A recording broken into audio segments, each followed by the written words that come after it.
না, আমাদের নীতিগত সিদ্ধান্তের কোনো পরিবর্তন নাই। আমরা রোহিঙ্গাদের কোনো অবস্থায় প্রবেশ করতে দিব না।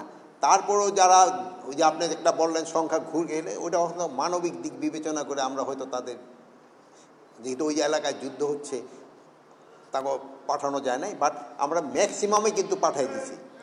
মানে এই 60 জনের মতো যারা একটু অসুস্থ বয়স্ক তাদের আমরা শুধু এই 60,000-এর মতো বিগত এই অনেক বছরে যাবার, কিন্তু এই অ্যাকোমোডেশনটা হইলো 60,000। আর একটা জানেন যে আপনারা যে আমাদের সাথে যে মিয়ানমারের যে বর্ডারটা ছিল, এটা পুরাটা এখন আরাকান আর্মির দখলে চলে গেছে। এই লাস্টের যে মংদু ইটা ছিল, ওইটাও কিন্তু আরাকান আর্মির দখলে চলে গেছে। এখন যে আমাদের বিজিবির যে তাদের সাথে যে বর্ডারে যে একটা কথাবার্তা বলা, এটাও কিন্তু ওইরকম তাদের সাথে কোনো জায়গা নাই। মাঠের অলরাউন্ডার আমি, আর ঘরের allrounder Tylox. Tylox toilet cleaner, clean মানেই টাইলক্স। এই জন্য আমাদের তাদের সাথে কথা বলতে হলে এখন কোনো শিপে গিয়া হয়তো কথা বলতে হয়তো আনঅফিসিয়ালি, তাও কিন্তু অফিসিয়ালি করা যাচ্ছে না, যেহেতু এই একটা সমস্যা তো আছে। তো আমাদের সরকার চেষ্টা করতেছে এইটা যে যত তাড়াতাড়ি সম্ভব এই সমস্যাটার সমাধান করার জন্য।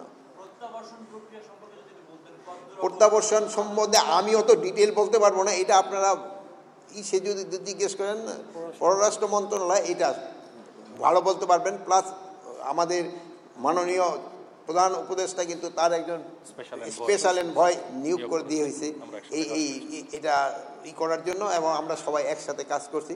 আমরা হয়তো ভবিষ্যতে খুব তাড়াতাড়ি একটা ভালো ফল পাবো।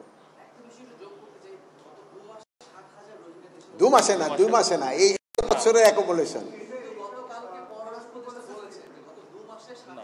না হইলে হয়তো এটা স্লিপিং অফ টাং হইতে পারে। ওইটা আমি ওইটা পররাষ্ট্র উপদেষ্টার হয়তো কিন্তু আমি যেটা জানি ওইটা, যেহেতু আমরা তো থাকি 2017 সালের পরে থেকে, মানে ওই গণনা তো ওই সময় হয়েছে, এরপরে থেকে যে এইটা হয়েছে, এইটার অনুমান প্রায় 50,000 হতে পারে, 60,000 হতে পারে। এটার অনুমান এটা প্রায় 1.5 থেকে 2 বছরের ভিতরে, গত 1.5-2 বছরের ভিতরে।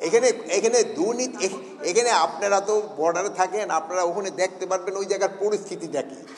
ওখানে যুদ্ধ হচ্ছে, পুরা ওখানে যুদ্ধ হচ্ছে, ওই জায়গায় কি পরিস্থিতি ওটা আপনারা জানেন। আর